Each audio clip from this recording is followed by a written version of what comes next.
শীতের সব ধরনের সবজি দিয়ে খুব মুচমুচে করে তৈরি করে ফেলেছি ভেজিটেবল পাকোড়া। আসসালামু আলাইকুম এভরিওয়ান, সবাই কেমন আছেন? আশা করি সবাই খুব ভালো আছেন। চলে এলাম আপনাদের মাঝে নতুন একটি রেসিপি। আজকে তৈরি করেছি ভীষণ মজাদার মুচমুচে ভেজিটেবল পাকোড়া। শীতকালীন সবজি দিয়ে কিন্তু খুব মজা করে মুচমুচে পাকোড়াগুলো খুব সহজে তৈরি করে ফেলতে পারবেন। মজাদার ভেজিটেবল পাকোড়াগুলো শুধুমাত্র কয়েকটা উপকরণ দিয়ে কিভাবে তৈরি করেছি সেই রেসিপিটি আজকে আপনাদের সঙ্গে শেয়ার করবো। তো বেশি কথা না বাড়িয়ে চলুন মূল রেসিপিটি দেখে নেই।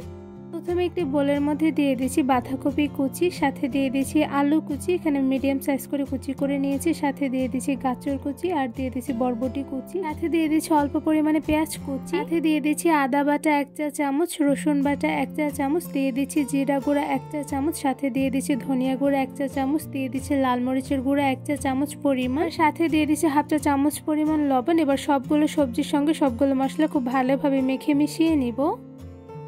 এবার সব ধরনের সবজির সঙ্গে মশলাগুলো খুব ভালোভাবে মেখে মিশিয়ে নিতে হবে। তো এরপর যে মিশিয়ে নেওয়া হয়ে গিয়েছে, এবার বাইন্ডিংয়ের জন্য উপর থেকে দিয়ে দিচ্ছি অল্প পরিমাণে চালের গুঁড়া। এখানে আমি আতপ চালের গুঁড়া দিয়ে দিচ্ছি হাফ কাপের মতন। চালের গুঁড়ো দেওয়ার কারণে কিন্তু সবজির পাকোড়াগুলো ভীষণ পরিমাণে মুচমুচে হবে। আপনার চাইলে কিন্তু চালের গুঁড়োর পরিবর্তে কর্নফ্লাওয়ার ব্যবহার করতে পারেন। তো এরপর যে আমি সবজির সঙ্গে চালের গুঁড়াগুলো খুব ভালোভাবে মেখে মিশিয়ে নিচ্ছি। সবগুলো সবজি খুব ভালোভাবে চালের গুঁড়ো দিয়ে মেখে নিয়েছি। তো এরপর যে দেখতেই পাচ্ছেন মেখে নেওয়া হয়ে গিয়েছে। এবারে মেখে নেওয়া সবজিগুলো আমি একটু সাইডে কিছুক্ষণ রেস্টে রেখে দিব। কিছুক্ষণ রেস্টে রেখে দেওয়ার পর দেখতেই পাচ্ছেন সবজির মিশ্রণগুলো কিন্তু অনেকটা পরিমাণে আঠালো হয়ে এসেছে। এবার এর থেকে আমি ছোট সাইজ করে কিছু বড়া শেপে তৈরি করে নিব। তো এদিকে দেখতেই পাচ্ছেন মিডিয়াম সাইজ করে বানিয়ে নিয়েছি। এবার এগুলো ভেজে নিব। ভেজিটেবল পাকোড়া ভাজার জন্য একটি প্যানের মধ্যে দিয়ে দিচ্ছি পরিমাণ অনুযায়ী রান্নার সয়াবিন তেল। তেলগুলো একটু গরম করে এর মধ্যে একটা একটা করে বানিয়ে রাখা ভেজিটেবল পাকোড়াগুলো দিয়ে দিচ্ছি। চুলার আঁচটা মিডিয়াম টু লোতে রেখে গরম তেলের মধ্যে একটা একটা করে বানিয়ে রাখা ভেজিটেবল পাকোড়াগুলো দিয়ে দিয়েছি। এবার একদম মিডিয়াম আছে কিছুক্ষণ সময় নিয়ে ভেজিটেবল পাকোড়াগুলো ভেজে নিব। মিডিয়াম আছে পাকোড়াগুলো কিছুক্ষণ ভেজে নেওয়ার পর একটা সাইডে কিন্তু হালকা কালার চলে এসেছে। এরপর যে একটা চামচের সাহায্যে পাকোড়াগুলো একটা একটা করে উল্টে নিচ্ছি।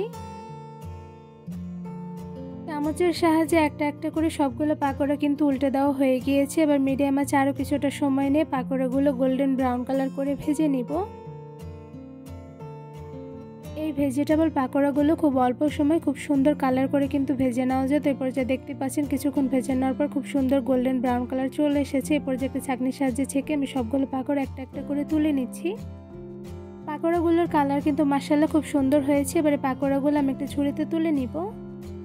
খুব সহজভাবে অনেকগুলো ভেজিটেবল পাকোড়া বানিয়ে নিলাম। সাউন্ড শুনে বুঝতে পারছেন আশা করি কতটা পরিমাণে মুচমুচে হয়েছে এই ভেজিটেবল পাকোড়াগুলো। শীতকালীন সব ধরনের সবজি দিয়ে এই মুচমুচে পাকোড়াগুলো শুধুমাত্র কয়েকটা উপকরণ দিয়ে কিন্তু খুব সহজে বানিয়ে নেওয়া যায়। মজাদার পাকোড়াগুলো দেখতে যেমন মাশাআল্লাহ সুন্দর হয়েছে, খেতে কিন্তু অসম্ভব মজাদার হয়ে থাকে। আমি একটা পাকোড়া আপনাদের একটু ধরে দেখাচ্ছি। Vegetable pakora golden brown colour করে ভেজে নেওয়ার পর দেখতে পাচ্ছেন মাশাআল্লাহ খুবই লোভনীয় হয়েছে। আর এই ভেজিটেবল পাকোড়াগুলো কিন্তু ভীষণ পরিমাণে মুচমুচে হয়েছে। কতটা পরিমাণে মুচমুচে হয়েছে আশা করি আপনারা দেখেই বুঝতে পারছেন। এই পাকোড়াগুলো আমি একটু ভেঙে দেখাচ্ছি অ্যাকচুয়ালি ভিতরে কেমন হয়েছে। তো এরপর যে দেখতেই পাচ্ছেন মাশাআল্লাহ ভিতরে কিন্তু খুব সুন্দরভাবে পারফেক্টলি কুকড হয়েছে। বিকেলের নাস্তায় কোনো রকম ঝামেলা ছাড়া শুধুমাত্র অল্প কিছু উপকরণ দিয়ে ঝটপট এই মজাদার ভেজিটেবল পাকোড়াগুলো কিন্তু খুব সহজে বানিয়ে নিতে পারবেন। এই ভেজিটেবল পাকোড়াগুলো এমনি খেতে যেমন ভালো লাগে, সাথে কিন্তু চা দিয়ে খেতে বেশ মজাদার হয়ে থাকে। এই মজাদার মুচমুচে ভেজিটেবল পাকোড়া তৈরির রেসিপিটি আপনাদের কাছে কেমন লেগেছে তা আমাকে অবশ্যই কমেন্ট করে জানাবেন। ভেজিটেবল পাকোড়া তৈরির রেসিপিটি ভালো লেগে থাকলে আমার চ্যানেলটি সাবস্ক্রাইব করে ভিডিওতে বেশি বেশি লাইক কমেন্ট শেয়ার করে আমার পাশেই থাকবেন। আজকে এখানেই বিদায় নিচ্ছি। সবাই সুস্থ থাকবেন, ভালো থাকবেন। আল্লাহ হাফেজ।